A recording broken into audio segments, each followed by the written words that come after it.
Saigal School is a place where we ponder our kids with care and creativity. We provide students the room to explore their imaginations and enhance their education. At SEI, my feet trace the ancient rhythms of our heritage, weaving stories of culture and tradition. Each step is a celebration of our roots and a lesson in grace and perseverance. Singhania Educational Institute, cultivating knowledge. ये जो मुख्यमंत्री योगी जी हैं, ये कपड़े पहनने से योगी नहीं हो सकते। कोई भी कपड़ा पहन ले, हम सब कपड़े पहन ले, आप पहन ले कपड़े। वो जो लाइन से हमारा पत्रकार साथी हटा रहा है, ये बताइए आईएएस गायब है, वो पूछिए ना आप। मैं अपने पत्रकार साथी से कह रहा हूँ कि बाराबंकी तक चले गए। इसी लोहिया पार्क में एक चोरी का दरवाजा है जहाँ से आईएएस लोग वॉक करने यहाँ आते हैं। आप पूछिए कि वो आईएएस कहाँ है जो जिस पर आरोप लगा है इतने कमीशन लेने का। और आपको तो ये पूछना चाहिए कि करप्शन कितना बड़ा था। आप क्यों नहीं पूछते हो? आप पूछिए आईएएस का नाम लीजिए और ये कहिए, अगर सवाल ना आता हो तो सवाल हम करें आपसे और वो सवाल आप मुझसे करो। मैं कहता हूं कि आप ये कहिए कि भारतीय जनता पार्टी की जीरो टॉलरेंस की जो पॉलिसी थी, आखिरकार एक आईएएस पकड़ने के बाद वो जीरो टॉलरेंस पॉलिसी कहां है? मैं चाहता हूं कि आप ये सवाल मुझसे पूछो। क्या भारतीय जनता पार्टी इस बात की निंदा करेगी आज? जो लोग विकसित भारत का सपना देख रहे हैं, आप इतिहास के पन्ने पलटिएगा। कभी गैलीलियो ने कहा था कि धरती कैसे घूम रही है, किसका चक्कर लगा रही है, उसे सजा दे दी थी, मौत हो गई थी उसकी। 400 साल बाद उस चर्च ने माफी मांगी उस बात को लेकर के। अगर भारतीय जनता पार्टी छत्रपति शिवाजी महाराज जी को मानती है और विकसित भारत का सपना देखती है, क्योंकि इटली विकसित भारत है, विकसित भारत उस तक पहुंचना चाहता है। इटली भी विकसित है, दुनिया में वो विकसित देश है। तो क्या अगर चर्च ने अपनी गलती स्वीकार की थी, माफी मांगी थी, तो छत्रपति शिवाजी महाराज जी का बाएं पैर के अंगूठे से तिलक हुआ, उसके लिए भारतीय जनता पार्टी माफी मांगेगी कि नहीं मांगेगी?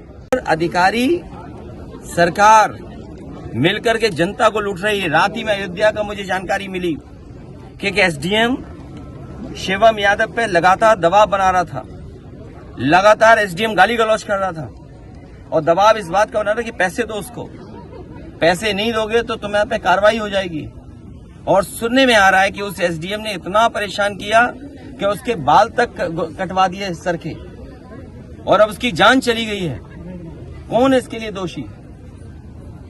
ये सरकार में बैठे हुए लोग करप्ट हैं, जो जीरो टॉलरेंस की बात कर रहे थे करप्शन के लिए, लॉ एंड ऑर्डर के लिए। ये एग्जाम्पल कम है, ये एग्जाम्पल कम है क्या?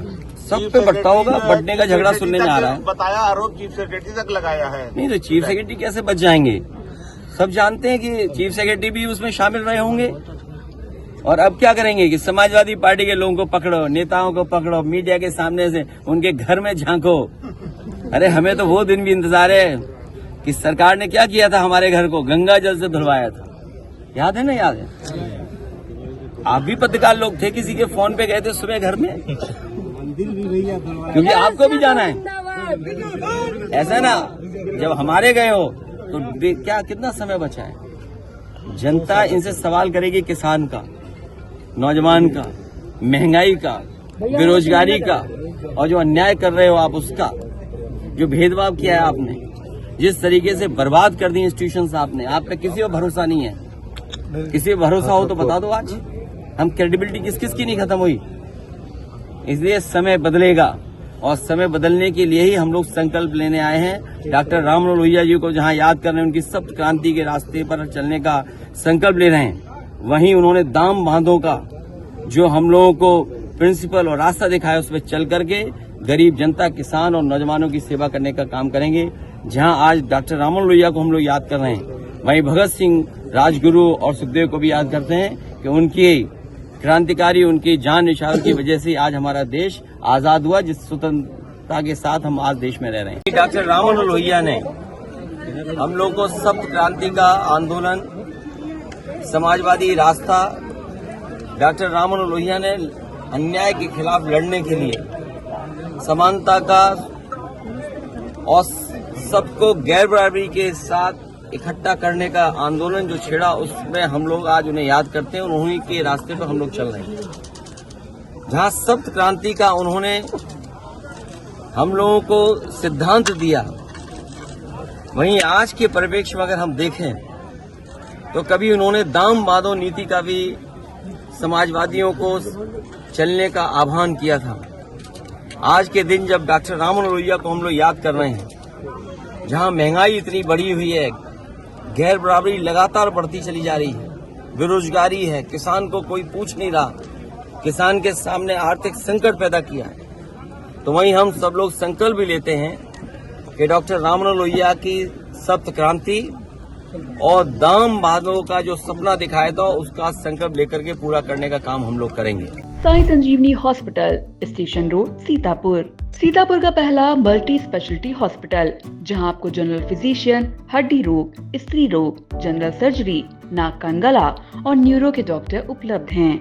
साई संजीवनी में आयुष्मान कार्ड धारकों का मुफ्त इलाज और टीपीए कार्ड धारकों के लिए कैशलेस सुविधा उपलब्ध की गई है। हॉस्पिटल में आईसीयू, वेंटिलेटर, बाईपैप व डायलिसिस की सुविधा भी उपलब्ध है।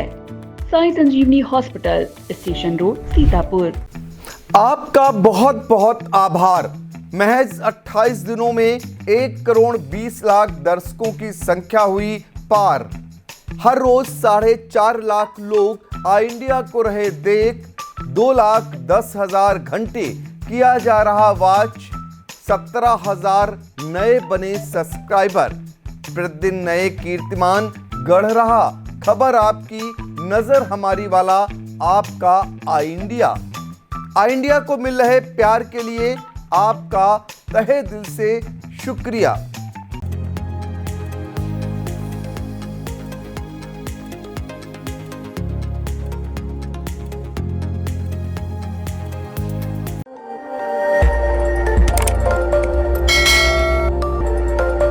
खबर आपकी, नजर हमारी। देखते रहिए आई इंडिया।